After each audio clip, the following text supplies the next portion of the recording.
सबसे पहले फतेह मक्का के दिन आप खाने काबा में गए और खाने काबा में 360 मूर्तियां रखी हुई थी। अल्लाह के नबी ने सबसे पहले उन्हीं मूर्तियों को तोड़ा, उन्हीं मूर्तियों से खाने काबा को पाक किया। आदम के हर बेटे को मुकर्रम बाइज्जत बनाया है, लेकिन ये दरख्तों के सामने झुकने, पत्थरों के सामने झुकने लगे। मोहम्मद रसूलुल्लाह ने इनको समझाया कि लोगों, ये पत्थर तुमसे अफजल नहीं है, ये लकड़ियां तुमसे अफजल नहीं है, ये दरख्त तुमसे अफजल नहीं है।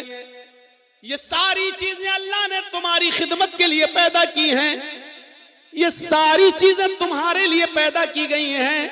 तुम इनसे खिदमत लो, तुम इनसे फायदा उठाओ, और तुम इन्हीं के सामने झुक रहे हो, इन्हीं के सामने इन्हीं की इबादतें कर रहे हो। कोई लात के सामने झुकता, कोई मनात के सामने झुकता, कोई उज्जा के सामने झुकता, कोई वद के सामने झुकता, कोई